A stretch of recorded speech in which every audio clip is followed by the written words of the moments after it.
everyone, how are you all doing? Today I'm taking a look at the Medicom Mafex The Boys Billy Butcher.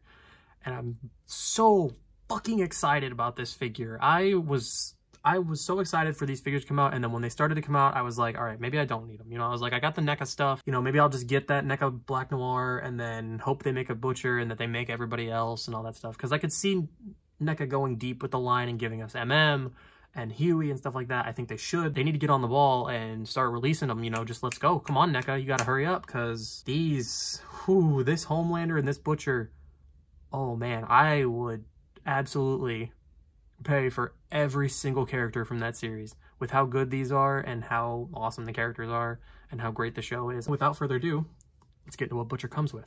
So as you can see on the figure right now, he has two fists. He's got the trench coat, which looks really nice. And look at that head sculpt. I mean, good God. This, honestly, head sculpt of the year. Like, there is no other figure that has come out this year that my brain has went, holy fucking shit, look at that head sculpt. Like, and the same goes for the neutral head. I mean, this one, of course, though. I mean, this is classic, you know, this is classic Butcher with that fucking evil grin that he has there. So let's take the trench coat off now, which looks good. This also has a wire in it, by the way. It's on just on the front, though, and then up in the collar. So that's really good.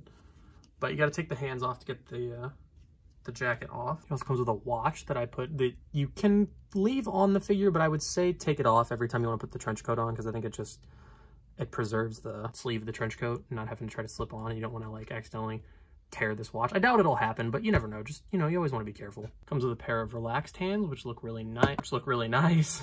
Comes with two grip hands, which comes with the crowbar.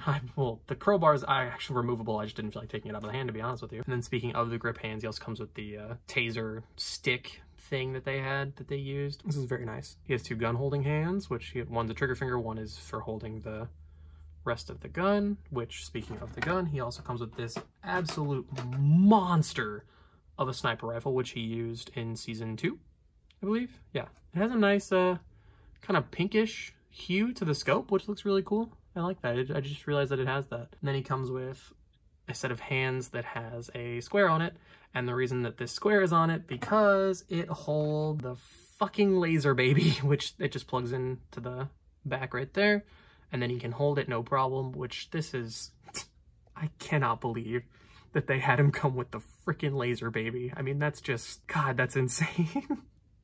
But it looks really nice. I mean, it has really great detailing to the eyes, and the clothes and the skin tone and all that stuff looks really nice. And last but certainly not least, he comes with this alternate head sculpt, which is more neutral, and this is just also absolutely insane. I mean, look at that. Like, god damn.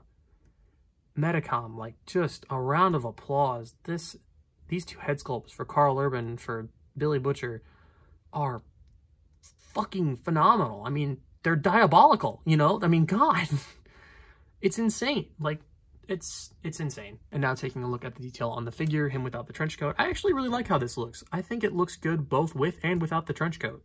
So that's, I've been torn with how to display him, honestly. I mean, of course, you gotta go with the trench coat. It's very iconic to his character in that. You see he's got the necklace there, which looks really good. He's got the buttons. The one gripe I have with this figure is that the torso does not want to line up properly, like, at all. So like, you get him into any pose or whatever, and this is kind of like jutting out to the side, so the lines and the buttons never really line up properly for how you want them to. But it's not that big of a deal, to be honest. I mean, it's something that, you know, it bugs me here and there, but it's something that I just get over really easily. Also, I saw some people complaining that he didn't have a bicep swivel. He has a bicep swivel, by the way, like under this. I think people just got some stuck ones. So just to clarify that, because I saw a couple people say that it would have been better if he had a bicep swivel, and he does. So I don't know what that's about, but whatever. You know, he's got the just sleeveless shirt. I kind of wish that they would have, I mean, I get why they went with this, the black shirt, but if they would have printed like his Hawaiian shirt look, that would have been kind of cool. But I get why they didn't. You know, who knows, maybe we'll get a variant at some point where he's got like, maybe this face, but like printed laser eyes or something. I don't know. They could do it. I could see them doing it. I mean, they did the repaint for Batman. Why not do it for Butcher? Who knows? I doubt it, though.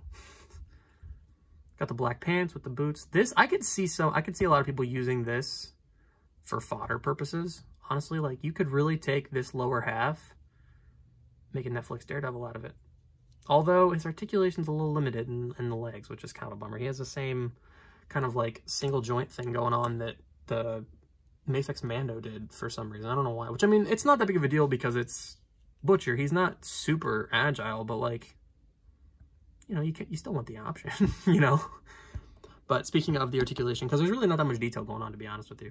He has a pretty plain look in the show, and I think they nailed it. But his articulation is pretty decent. His head can go back a little bit. Not too great, but not terrible, you know? It really can't go much, but you don't really need him to do all that much. Like, you can have him kind of like he's looking up at Homelander if you wanted to, so that's pretty good. He can look all the way down, pretty good. Rotate side to side, rotation at the head and the neck. Shoulders go out that far, pretty good. Can go that far forward with the bicep swivel, or with the butterfly joint. That far back, you know, of course. Rotation a little bit at the shoulder itself, bicep swivel as I talked about before. Double jointed elbows that go up all the way. Standard Mafex joints at the hands so they can go every which way that you want. As for his torso, both of them together can go that far forward, can go that far back, to the side, rotation at the waist as well. Legs, of course, drop down a little bit and then go out just about that far. Not too terrible, but not too, you know, extravagant like we're used to seeing with Mafex. That far forward and that far back. Single jointed knees to go that far. A little bit of rotation at the knee. No boots or anything like that, but then a ball joint at the ankles, and then, you know, can go up that far back. Of course, always get toe joint. Articulation is pretty solid. He's, you know, obviously it's hindered in a couple places and whatnot, but honestly, you know, he does what Butcher needs to be capable of. So I think it's perfect, honestly. And now on to some size comparisons. Here he is next to the Mafex Justice League Superman, and then the Mafex Homelander from The Boys, obviously. And this looks good. I like this. I really do. I'm not exactly sure how tall Anthony Starr is compared to Henry Cavill in that, or compared to Karl Urban, but I think this looks good. Although his legs are a little, if we can get him to stand up a little bit. See what I'm talking about though, where his torso is kind of jutting out to the side a little bit, because like his legs are actually pushed up too. Like there's really nothing that's causing this to be like too much of a problem, but it's just something to watch out for. I think this looks good. And then here he is next to some Marvel Legends and Mezcos. So if you want to have him start hopping universes and killing soups left and right, you know, you can do that too. So here he is next to the Marvel Legends Retro Spider-Man symbiote suit. And here he's next to the Mezco Daredevil. But overall, I really enjoy this figure. He's so fun. Posing him with Homelander is amazing. Posing him by himself is amazing.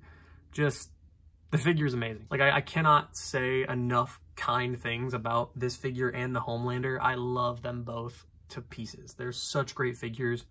And if they're not, you know, the top 2 spots at the end of the year, they're certainly going to be in the top 10 because they're just so good. And the fact that they came out at the same time might even be able to fudge them into one spot, to be honest. Because, like, yeah, you could just buy Butcher. Yeah, you could just buy Homelander.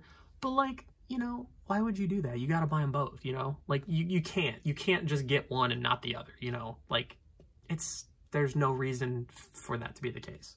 So, unless you're buying them for, like, a custom or something, like, then I'll allow it, you know? Like, but if you're going to get Butcher, you got to get Homelander. If you're going to get Homelander, you got to get Butcher. So, they may just take up one space since they came out at the same time on top of that. And, yeah, that's going to do it for me, and I will catch you all in the next one.